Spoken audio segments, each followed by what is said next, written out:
বন্ধুরা, welcome back to the channel.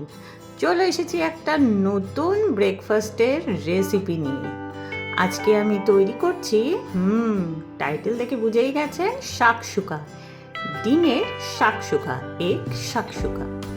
প্রথমে 1 teaspoon white oil আমি প্যানে দিয়ে দিয়েছি।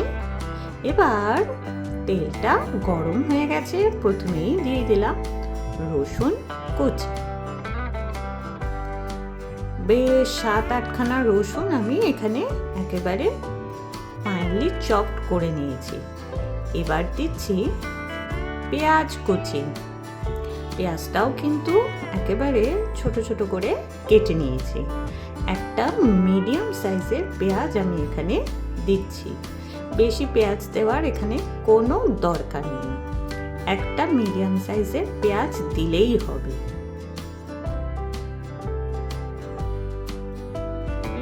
পেঁয়াজটাকেও ভালো করে হালকা সতে করে নিয়েছি, জাস্ট ব্রাউনিশ কালারটা ধরা পর্যন্ত। এবার এখানে দিচ্ছি ক্যাপসিকাম কুচি। আমি এখানে গ্রিন ক্যাপসিকাম ইউজ করেছি, আপনারা রেড ক্যাপসিকামও এখানে ইউজ করতে পারেন। এর সাথে দিচ্ছি একটা টমেটো কুচি, মিডিয়াম সাইজের একটা টমেটো কুচি। আচ্ছা, সমস্ত ইনগ্রেডিয়েন্টসগুলো নরম হয়ে গেছে দেখুন।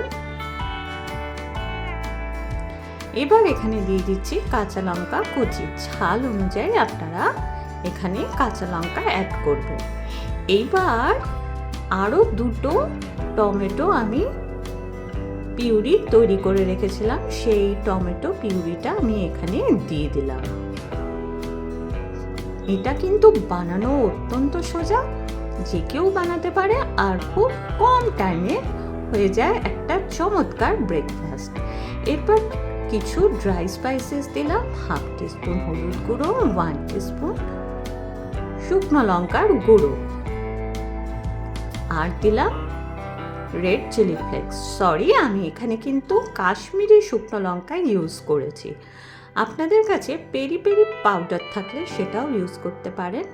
আচ্ছা, আমি এখানে দিলাম অরিগ্যানো। রেড চিলি ফ্লেক্সটা আপনারা বুঝে দেবেন। যেহেতু আমি এখানে কাঁচা লঙ্কা অলরেডি ইউজ করেছি, তবে কাঁচা লঙ্কার পরিমাণটা আমি এখানে খুব কমই রেখেছি। এইবার আমি এখানে দিলাম নুন। নুনটা কিন্তু সবার শেষে দিচ্ছি।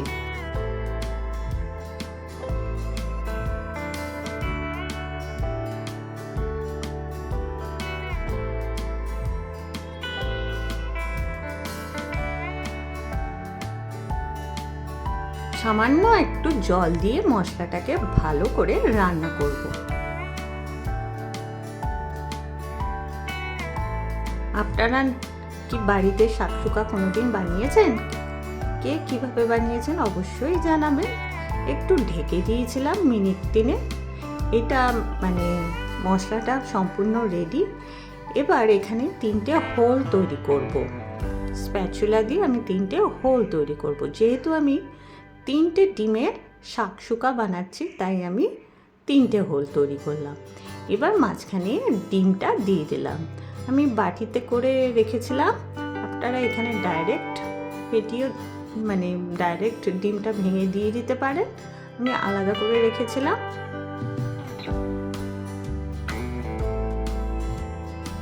দিয়ে দিলাম 3টে ডিম এখানে দিয়ে দিলাম। উপর থেকে সামান্য একটু নুন ছিটিয়ে দিচ্ছি।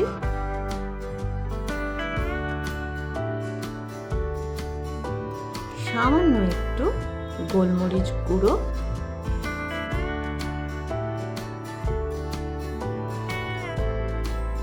আর দেবো হচ্ছে চিজ।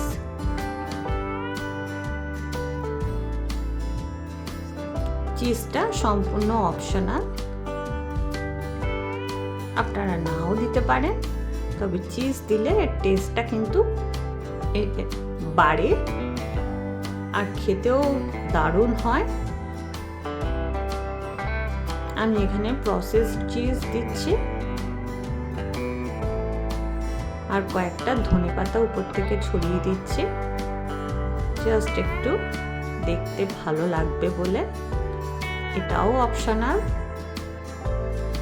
এবার ঢাকা দিয়ে লো ফ্লেমে 5 মিনিট রান্না করেছি।